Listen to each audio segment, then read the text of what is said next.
La fille qui se changeait en chat. Ce 20 avril de l'an de grâce 1730, tout Briançon était réuni pour assister à la pose de la première pierre du grand pont qui devait enjamber la Durance.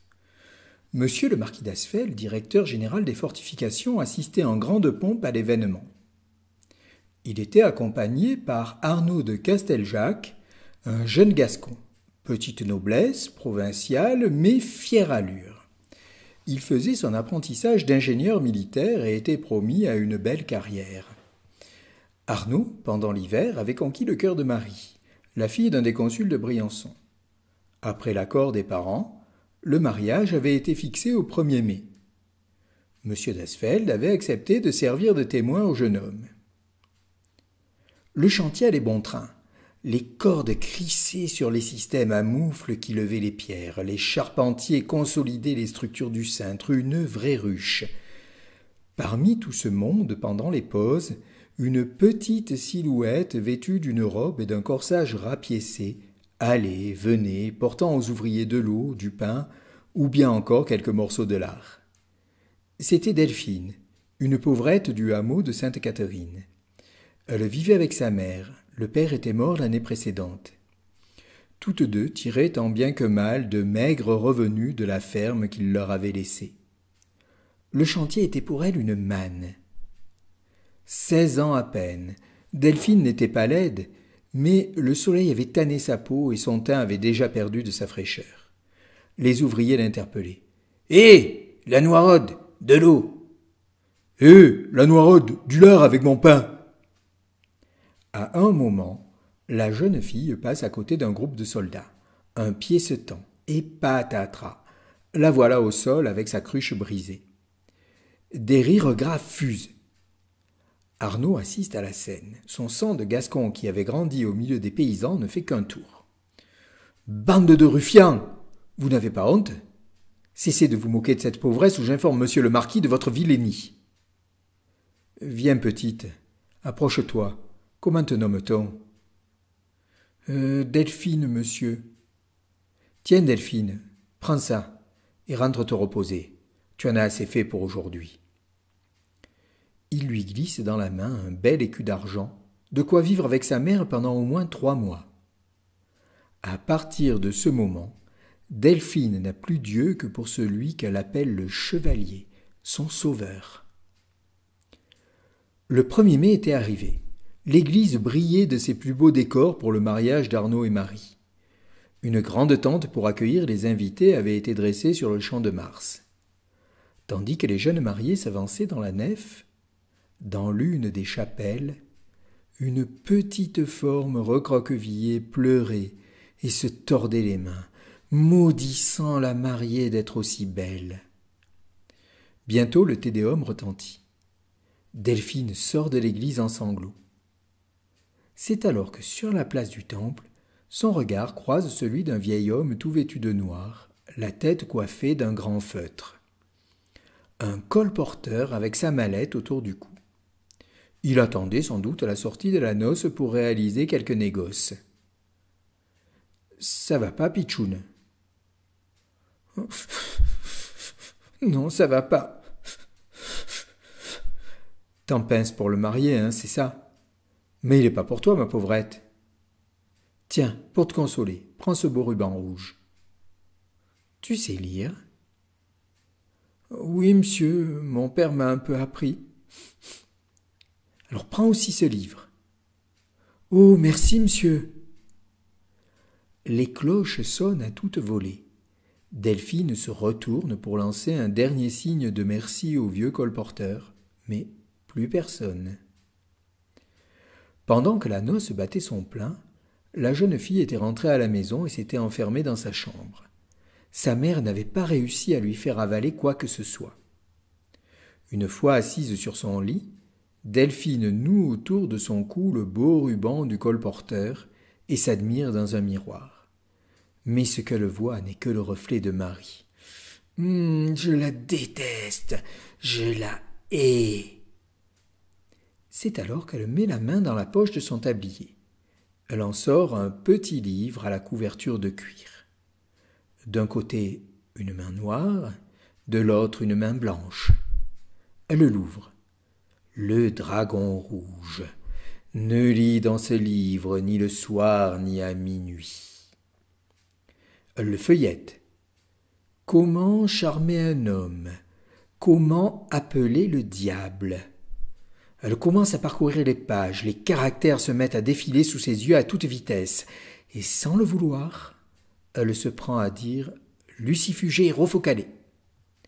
Les murs de sa chambre s'évanouissent, elle sent l'air frais, et la voilà qui se réveille dans une clairière entourée de forêts.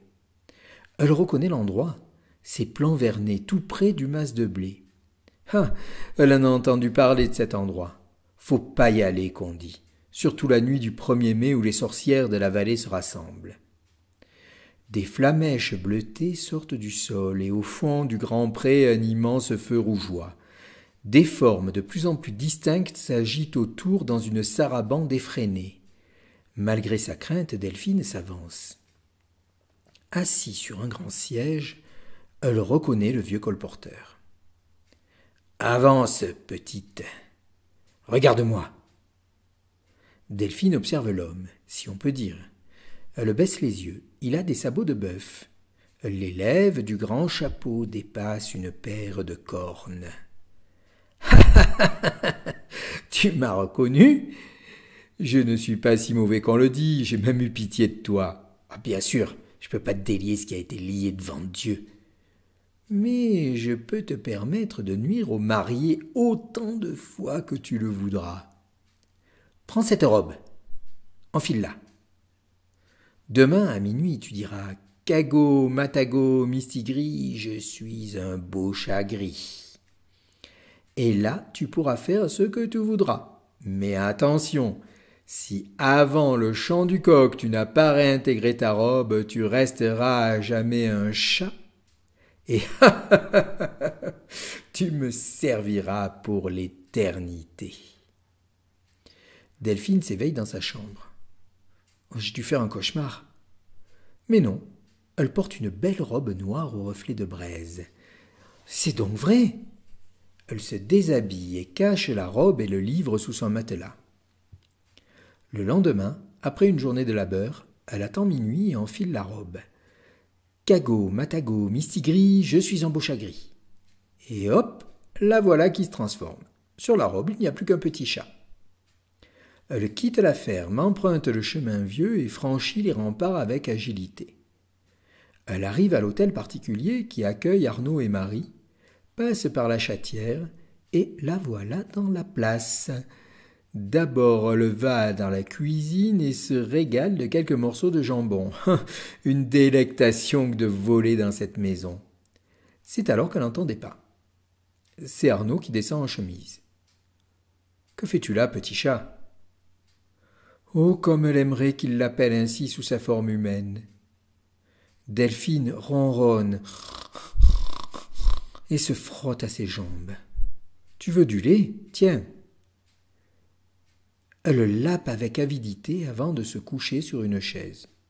Arnaud rejoint son lit. Après cette première expérience concluante, la fille chat regagne la ferme. Le lendemain, même chose. À minuit, Cago, Matago, Mistigris, et voilà un chat tout gris. Delphine est à nouveau dans la place, mais cette fois direction la chambre. Elle vole sur la coiffeuse le beau bracelet de perles de Marie et quitte les lieux, non sans avoir brisé dans le salon le globe qui protégeait la couronne de la mariée. Le lendemain, le surlendemain, même chose. C'est un collier qui disparaît, un vase chinois qui est brisé, une robe qui est lacérée à coups de griffes. Marie finit par chasser sa servante qu'elle tient pour responsable des dégâts. Arnaud accuse Marie de ne pas prendre ses soins de ses affaires. Le couple se dispute, c'est le chaos dans la maison. Un jour, pendant que Delphine était au chantier du pont, sa mère range la chambre. Quelle n'est pas sa surprise de découvrir sous le matelas de sa fille une robe noire au reflet de braise, un livre qui faut pas et un sac plein de bijoux. Son sang ne fait qu'un tour. Elle file voir le prieur du couvent des frères dominicains qui était tout à côté.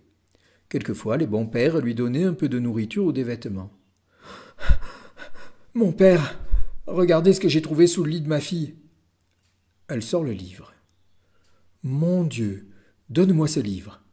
Si ta fille est prise avec ça, elle sera accusée de sorcellerie. Est-ce qu'il y avait une robe avec? Oui, toute noire, avec des reflets de feu ou de braise. Alors, écoute-moi. Ce soir, tu surveilles si Delphine est dans sa chambre. Si elle n'y est pas, tu prends la robe, tu la mets en croix sur le lit et tu attends. Cette nuit-là, Delphine repart en expédition. Arnaud avait été appelé en Embrun par M. d'Asfeld. Alors, elle en profite, entre dans la chambre et griffe Marie au visage après lui avoir mordu un orteil. « Ah ça le chat, c'est donc toi qui ronronne après mon époux, qui vole et fait tous ces dégâts dans ma maison. Un fil, du balai !» Et vlan, un coup sur le museau. Delphine s'enfuit, court à la ferme, monte dans sa chambre, saute sur le lit. Miaou, sa robe est en croix. Elle ne peut plus reprendre sa forme. Sa mère l'attendait dans un coin de la pièce. « Ma fille, c'est toi ?»« Mais qu'as-tu fait, maudite ?»« Miaou, maman, miaou, ce n'est pas de ma faute. Miaou, j'étais jalouse. Je souffrais trop et le messieurs vêtu de noir m'a aidé. »« Malheureuse, tu as traité avec le diable. Avant que le coq chante, il te reste 2 heures pour amener ce que tu as volé. Je déferai la robe après. Et demain, tu iras voir les bons pères pour te confesser. » Ce qui fut dit fut fait. Le pont d'Asfeld achevé, Arnaud et Marie regagnèrent leur château de Gascogne. Delphine, après s'être repentie, avait été accueillie au couvent des sœurs Ursulines où elle s'avéra une très bonne jardinière. Robe et ruban avaient été brûlés. Et le livre, me direz-vous?